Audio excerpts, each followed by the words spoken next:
If you just saw a crochet project that you have to make, but you've never picked up a hook before or have any yarn in stock, you're in luck because unless it's a blanket, you could probably make it for less than $25. There are tons of tools and accessories out there that Amazons and other big box stores like to say that you must have these unless you want to have a terrible time crocheting. And I'm just here to tell you that that's not true. I have some fairly pricey things. This yarn costs about $30 a pop, and I probably spent about $125 in material for this one sweater that I was making.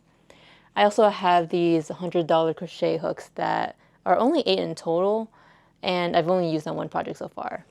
I actually got these for free because they were a Christmas gift, but I just want to show you what you actually need to get started because it's actually pretty simple. I got started on these same tools and I made some pretty amazing projects, I'd like to say.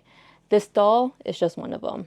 I think it looks so cool, and it took me only maybe $15 to $20 of materials to make. Step 1, look for your local yarn store. And when I mean local, I mean somewhere like Michael's or a Hobby Lobby. These stores have tons of affordable yarns that you can find pretty much anywhere. They don't carry the same yarn brands, but they have a very wide selection that can cater to most of your needs. If you don't have any near you, they might be a 2 to 3 hour drive, or they're not even in your country, I like to shop my yarn online at a store called Hobby. That's actually my favorite place these days. I actually just got a order from Hobby for some cardigans that I'm making. Spent maybe $90 on a handful of yarns, but they have a lot of choices in terms of materials and weights, colors, and it's really easy to sift through the selections to get exactly what you need. They also ship really fast, and I just love ordering from them in general. They have very good quality yarns for their prices. Knit Picks is also another popular choice that I've seen online, but I personally have not shopped from them. Specialty yarn stores that are more classified as your local yarn stores will have much higher quality yarns. I personally have never found them to be super affordable though. I don't remember the cheaper ones I found, but I know on average, I think the yarns go for $30 because they are actually hand dyed. I think when possible, it's great to support them, just not a affordable option for everyone. Step 2, choose your yarn and hook. This can be a really daunting task when you're in a yarn store and there's so many yarns to choose from, or you're just browsing on Hobby because there are hundreds and thousands of yarns that you can choose from. I like to say that if your pattern tells you exactly what yarn they're using, getting that yarn and hook is a good place to start. If you're kind of going off the whim of whatever you kind of want to work with, maybe you don't like the color or the material they're using, I like to say that cotton is a pretty safe place to start, and especially using a medium weight cotton. These cakes are both examples of medium weights, and they're a pretty good place to start just because the size of the yarn makes it really easy to see your stitches when you're going through the projects.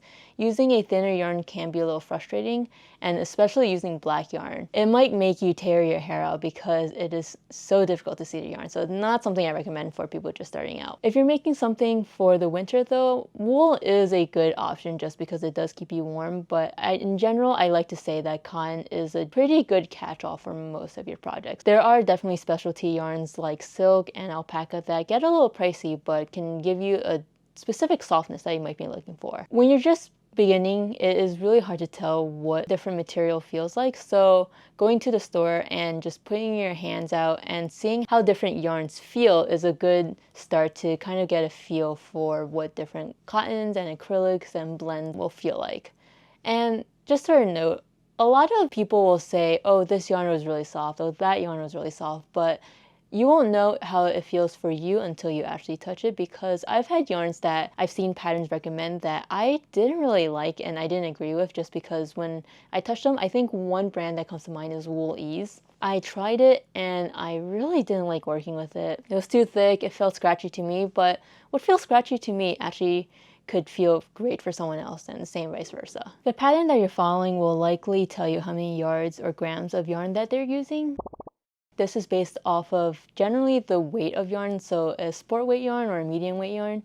And this can be difficult to follow if you're using a different thickness of yarn basically. For a lot of the projects that I work on, they say to use a sport weight yarn or a medium weight yarn, and I somehow always end up on the finer side, so I usually need a lot more yarn than they recommend. There's a guide by Lion Brand that will show you just approximately how many yards that you might need to consider for each type of project. If you're using a super fine yarn to make a shawl or a really thick yarn to make a beanie, the amount of yarn you need will definitely depend on the thickness of your yarn and the size. So this chart is a good reference for your projects. Now, when it comes to finding the hook size for your yarn, I like to look at the label of whatever yarn that I'm buying. In this case, it's a cabo or a light yarn.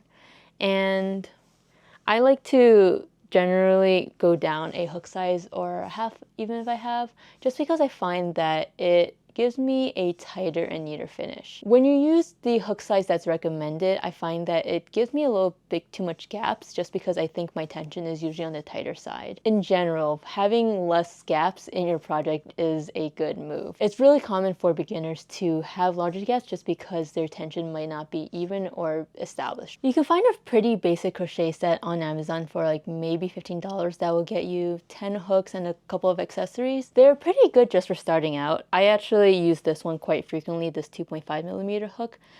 The only issue that I had was that I used this so much that the base slipped. And this was actually a frequent problem that I did see in the reviews, that it's really just a silicone base that covers the metal part of the hook. And this was kind of annoying as I kept crocheting just because I had to reset it every couple of rows. But I eventually upgraded to the Clover Amour hooks that beloved by the entire community. I actually really like them. They feel really comfortable in my hands just because they have a rounded base over here and flat, and it makes it just really nice to touch and hold. If you're willing to splurge, I think each hook comes at around $8 or $9 individually. But in general, this is something that you definitely don't need, but if you want to splurge, a good buy to have. They're definitely on the pricey ends, but your hands, well, thank you. I know mine do. Step 3 and your final step is just picking up a few accessories. They are technically not needed, but I would say absolutely necessary. And your Amazon basic set will come with a lot of these, so here's a rundown of some of the things that you will need pretty much immediately. First one are these stitch markers. I probably have about 15 or 20 in rotation, either on project by themselves or just laying around. They are really good for just marking where you are in a project, which you're going to find is very quickly very necessary. I forgot to mention that I use stitch markers in probably every single project that I work on. For my amigurumis, I use them on the first stitch of my row. On my cardigans or sweaters, I use to mark the first and last stitches of my rows, so I make sure I'm not missing any stitches. I've also used them just to seam up the edges of my sleeves when I kind of want to mock up how a project is looking before I actually sew them together. But yeah, in general, they're really helpful, but you don't always need to use a stitch marker specifically. You can also just use safety pins. I have a clip over here that I use occasionally just because they can literally clip onto the stitch, but they're generally going to be your lifesaver in terms of counting or just marking your progress on any row or project. Next accessory that I use on every project I have are these thick darning needles. You're going to see that it's bent and subtle, but if it's possible, get the ones that are bent just because it makes your life a lot easier in terms of finding the stitches and the holes that you need to go through. You're going to use on every single project when you're weaving in your ends or just doing any kind of sewing in general, so definitely something to pick up as well on the side. If you're looking to make amigurumis, you're going to need a pair of safety eyes like these. They come with backings that you can snap onto your amigurumi and a little thing of cotton just to, actually stuff your plushie. They come pretty cheap and in wide variety of sets, so you'll be pretty covered no matter what kind of amigurumi size you want to make. When it comes down to the very basic necessities, it's just really a hook and your yarn. Maybe these darning needles and these stitch markers as well, but the total of all these materials comes down to maybe $15 or $20. If you're just getting started out though, I'd love to see what kind of project that you're working on, because my first project was a teacup that I think came out pretty cute actually. I don't have it anymore because I gave it away as a gift, but you need very few materials to actually get started. You can go to your dollar store and pick up the crochet sets and hooks and whatever that yarn that they have over there. For mistakes to avoid when you're just starting out, check out my latest video. But other than that, happy crocheting. Bye!